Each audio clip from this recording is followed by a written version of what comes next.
अनादिकाल से दो रास्ते परमात्मा की प्राप्ति के चले आ रहे हैं। एक नीति का रास्ता है जिसे हम संन्यास मार्ग कहते हैं,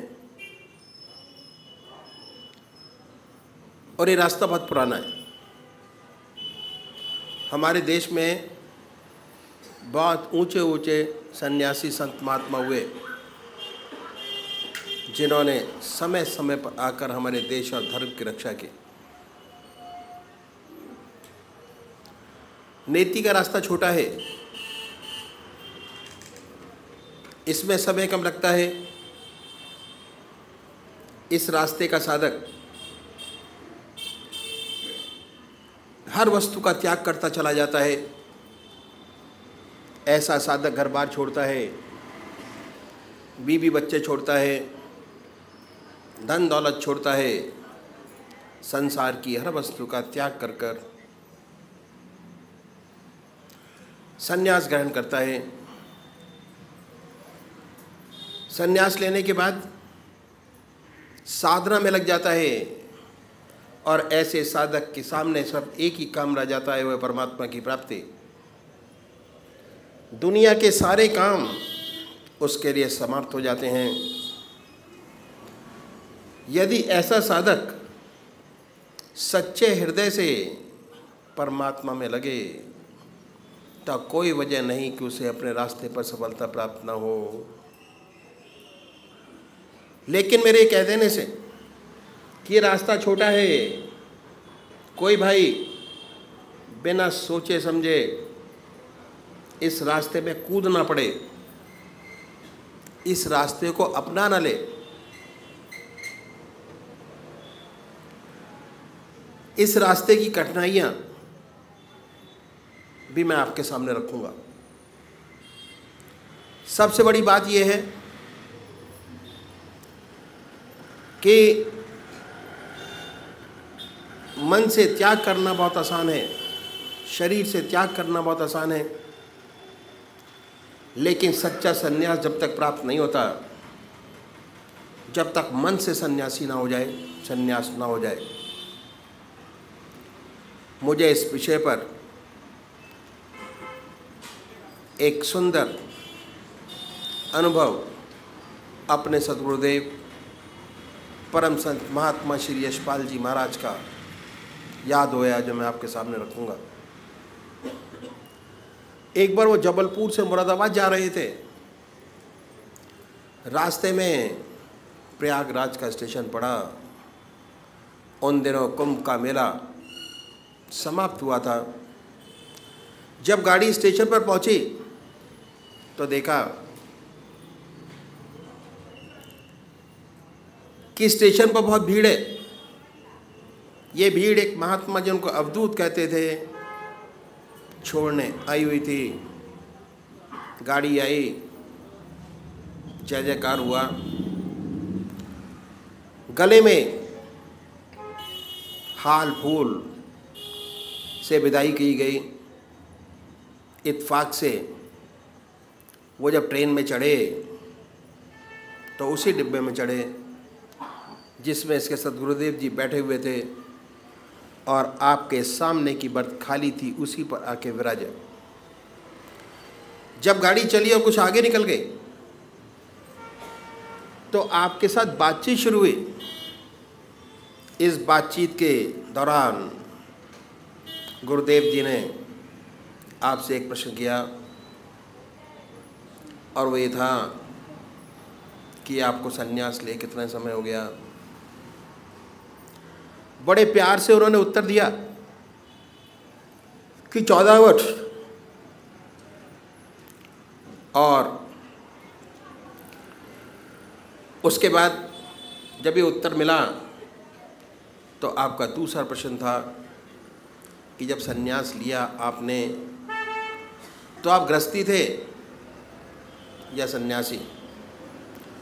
उत्तर दिया बड़े प्यार से उन्होंने कि मैं गृहस्थी था, और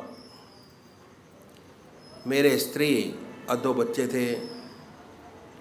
गांव में खेती बाड़ी थी, पशु धन था। बातचीत होती रही। बातचीत के दौरान गुरुदेव जी ने एक प्रश्न और करने के लिए आज्ञा मांगी और कहा कि अगर आप नाराज़ नहीं हो, मैं आपसे पहले क्षमा चाहूँगा, क्योंकि वो प्रश्न कुछ टेढ़ा है। अगर आप मुझे सांत्वना दें कि इस प्रश्न से आप नाराज़ नहीं होंगे, तभी वो प्रश्न किया जाए, अन्यथा नहीं। महाराज जी चुप हो गए और उसके बाद ध्यान में चले गए। कुछ समय बाद आपने आंखें खोली और कहा कि बच्चा, आप कुछ पूछना चाहते थे, पूछा नहीं। आपने फिर अपनी बात दोहराई कि महाराज, प्रश्न कुछ ऐसा ही है, अगर आप पहले मुझे क्षमा करें और सांत्वना दें और साथ में आशीर्वाद भी दें कि अब टेढ़े प्रश्न से आप नाराज़ नहीं होंगे, तभी वो प्रश्न किया जाए, अन्यथा नहीं। महाराज जी बोले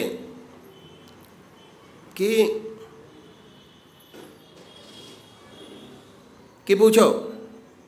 तब उन्होंने इस सेवक को आज्ञा दी और इस सेवक ने उससे तीसरा प्रश्न किया कि महाराज,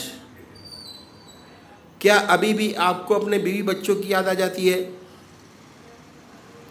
यह प्रश्न सुनकर वो खामोश हो गए और ऐसा प्रतीत हुआ कि ध्यान में चले गए।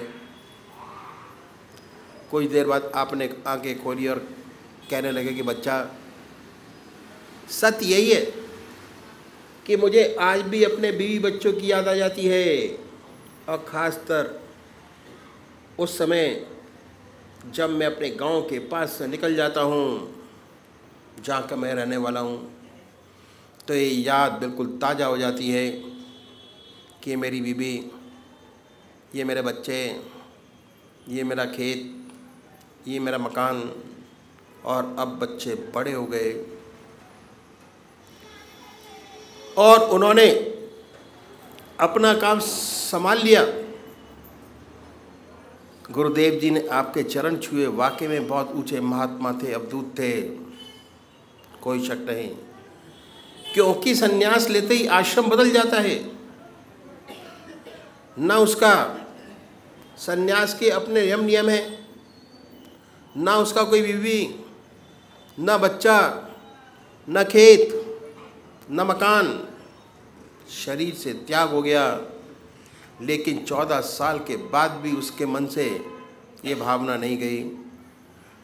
त्याग करने में बड़ा समय लगता है। दूसरी बात और भी है कि त्याग का बड़ा अहंकार होता है।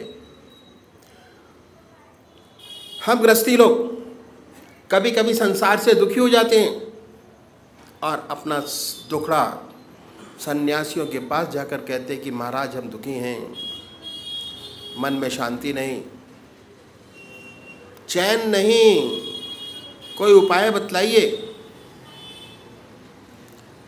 जिससे मन को शांति मिले, मन को आनंद मिले, मन को चैन मिले। ऐसी बात नहीं, कहते हैं कि ईश्वर को याद करो, परमात्मा का ध्यान करो, इसी से सच्चा सुख और शांति प्राप्त होगी। और हम गृहस्थी लोग करते भी हैं, लेकिन हो नहीं पाता। जब नहीं हो पाता तो फिर जाके कहते हैं कि महाराज होता नहीं। कोशिश तो बहुत करते हैं, बहुत अभ्यास किया, बहुत पूजा पाठ किया, पर मन में शांति प्राप्त नहीं होती। तो कहते हैं कि सुनने में आता है कि भाई ये रास्ता तो त्याग का रास्ता है, संन्यास का रास्ता है। आप तो गृहस्थी हो, तो सन्यासियों में शुरू से भावना हृदय में जागृत हो जाती है कि हम सर्वसाधारण मनुष्य से कुछ अलग है, रहन सहन भी अलग हो जाता है, भेदभाव हो जाता है, उससे सूक्ष्म अहंकार अंदर अंदर पैदा हो जाता है। संन्यास के अपने नियम हैं, कोट कठोर तपस्या, ब्रह्मचर्य, आसन की सिद्धि, प्राणायाम। बहुत से लोगों से तो ये बनता नहीं, और जिनसे बनता है वह कठोरता से अपने मन को साधते हैं। इस अभ्यास में दबाव रहता है, और दबाव के कारण बहुत सी रिद्धियाँ सिद्धियाँ प्राप्त हो जाती हैं। तो ऐसे महात्मा संसार में आते हैं संसार की सेवा करने के लिए, लेकिन उनके काम, क्रोध, लोभ, मोह, अहंकार ये रास्ते के दुश्मन हैं। इस रास्ते के समूल नष्ट नहीं हुए रहते, सुप्त हो गए होते हैं, दब गए होते हैं। अभ्यास के प्रेशर से ऐसा मालूम होता है कि इन पर काबू हो गया, वास्तव में हुआ नहीं होता। तो जब संसार में आते हैं संसार की सेवा करने के लिए, तो बहुत कुछ बातें सुनाई पड़ती हैं। तो वजह यही है कि जब तक परमात्मा की सच्ची प्राप्ति नहीं हो जाती, तब तक काम, क्रोध, लोभ, मोह और अहंकार से छुटकारा नहीं मिलता। जिन्हें परमात्मा की प्राप्ति हो जाती है, उनका इन पर नियंत्रण हो जाता है, ये उनके मित्र बन जाते हैं। ऐसा कोई उच्च कोटि का विरला होता है, और जो ऐसा होता है वह संसार का बड़ा कल्याण करता है, संसार को उससे बड़ा लाभ होता है। तो इस अभ्यास में दबाव शुरू से ही शामिल है। यदि आप किसी स्प्रिंग को दबा कर रखें,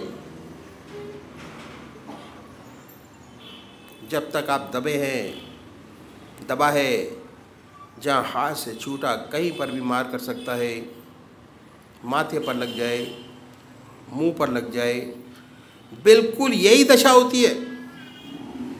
इस अभ्यास में शुरू से ही दबाव है, और हर दबाव की प्रतिक्रिया साथ साथ सामने आ जाती है। ये सारी बातें हैं। इन सबको सोच समझकर संन्यास के रास्ते में कदम रखना चाहिए, और ख़ासकर उन लोगों को जिनकी शादी हो गई है, जो गृहस्थ आश्रम में प्रवेश कर गए, उन्हें तो संन्यास की बात कभी सोचनी नहीं चाहिए। करोड़ पीछे एक दो नज़र आते हैं, जैसे महात्मा बुद्ध जो संसार छोड़कर चले गए, ईश्वर को प्राप्त किया। लेकिन 1000 पीछे 999 व्यक्ति असफल रहते हैं, न उनकी दुनिया रहती है न दीन। ऐसी बहुत सी घटनाएं सेवक के सामने आई, सब में असफलता, न इधर का रहा न उधर का। सर्विस छोड़ी, बच्चे छोड़े, घर छोड़ा, समाज छोड़ा, कुछ न कर पाया, बर्बाद हो गया। तो जिन्होंने गृहस्थ आश्रम में पदार्पण कर लिया है, उन्हें 1000 बार सोचना चाहिए कि उनके लिए रास्ता नहीं है। जो बाल ब्रह्मचारी हैं, जिनका जन्म से ही संस्कार बहुत ऊंचा है, उनकी बात तो अलग है। उनके लिए तो संन्यास से बढ़कर और कोई दूसरा रास्ता नहीं। ऐसा व्यक्ति इस रास्ते में बहुत चमकेगा, करोड़ों को भला करेगा। हमारी ऐसी धारणा हो गई है कि हमारे पास कोई रास्ता नहीं। बहुतों की ये धारणा है, और बहुतों की ये धारणा है कि 55 से 58 साल तक तो अपना काम करें, उसके बाद जब रिटायर हो जाएंगे नौकरी से, बिजनेस से, तब भगवान का नाम लेंगे। ये बहुत बड़ी भूल है। 58 साल के बाद रिटायर हो जाने पर कुछ नहीं होता, फिर भगवान का नाम नहीं लिया जा सकता, नामुमकिन। क्योंकि आदतें इतनी मजबूत हो जाती हैं कि आप उन्हें बदल नहीं सकेंगे। शरीर भी जवाब देने लग जाता है, आप बैठ नहीं सकेंगे। ध्यान करने की बात तो अलग रही। तो जो ये भावना हमारे अंदर आ गई है, बड़ी गलत है। अधिकतर लोगों की ये भावना है कि 58 साल के बाद पूजा पाठ करेंगे, परमात्मा का नाम लेंगे। अभी से भगवान का नाम लेकर क्या करना, बहुत गलत है। फिर नहीं होगा, जो कुछ बनेगा आज बनेगा, अभी बनेगा। तो गृहस्थियों का रास्ता ही बहुत पुराना है, जिसे हमने बुला दिया बड़ा ऊंचा रास्ता। आपने राजा जनक का नाम सुना होगा। राजा जनक को विदय कहते थे। कितना बड़ा महात्मा, कितना बड़ा ब्रह्मज्ञानी हुआ अपने ज़माने का। उसके ज़माने के महर्षि अपने शिष्यों के पास भेजते थे। उनके पास अगर राजा जनक कह दे कि ब्रह्मज्ञानी है, नहीं तो नहीं। वह राजा था, राज का कितना कार्यभार उनके ऊपर था, कितनी जिम्मेदारियां थी। उन जिम्मेदारियों को निभाते हुए इतना ऊंचा ब्रह्मज्ञानी, जब एक राजा ब्रह्मज्ञानी हो सकता है तो हम आप क्यों नहीं हो सकते हैं? हमारे पास तो काम बहुत कम है, ज़रूर हो सकते हैं। तो ये रास्ता ही बहुत पुराना है जो मैं आपके सामने रखूँगा। इसे कहते हैं इति मार्ग। इस रास्ते में हम अपने जीवन में एक चीज़ बढ़ाते हैं, घटाते नहीं। अपने जीवन में एक चीज़ बढ़ाते हैं, वो क्या है? वो है परमात्मा का नाम, भगवान का नाम। और परमात्मा का नाम एक ऐसी बड़ी ज्योति है, अगर सच्चे तरीके से अपने मन में आ जाए तो अंधेरे को अपने आप दूर करती चली जाती है। जहाँ प्रकाश है वहाँ अंधेरा नहीं। प्रकाश आया कि अंधेरा गया, लाइट आई और अंधेरा गायब। वाल्मीकि महर्षि उल्टा नाम जपते जपते महर्षि हो गए। इतने बड़े महर्षि हुए कि रामायण पहले लिख दी, घटना बाद में घटी। लिख दिया ऐसा ऐसा होगा, वैसा वैसा हुआ। इतना बड़े महर्षि हुए और ऐसे कि इन्होंने रामायण पहले लिख दी, घटना बाद में घटी। तो ऐसा प्रकाश है, ऐसा उजाला है, अगर सच्चे हृदय में जागृत हो जाए, अंधेरे को अपने आप दूर करता चला जाता है। तो छोड़ना कुछ नहीं है। जो आज आपकी ज़िंदगी है उसमें एक चीज़ बढ़ाइए। इस रास्ते पे चलने वाले जो हमारे सद्गुरु हुए, एक के पीछे एक, उन्होंने परमात्मा को पाने के लिए, जीवन मुक्त अवस्था प्राप्त करने के लिए बहुत कष्ट उठाए। उनकी ज़िंदगी बड़ी कठोर की थी। बड़े कष्ट में रहते हुए उन्होंने इस विद्या को नहीं केवल प्राप्त किया, बल्कि हमारे लिए कुछ गुर छोड़ गए। अपनी ज़िंदगी में जीवन मुक्त अवस्था प्राप्त की। जीवन मुक्त अवस्था प्राप्त करना हमारा लक्ष्य है। चाहे हम सन्यासी हों, चाहे हम गृहस्थी हों, चाहे किसी भी तरीके से हम जीवन मुक्त अवस्था क्यों ना प्राप्त करें, ज्ञान मार्ग से, कर्म से, ध्यान से, सन्यास से।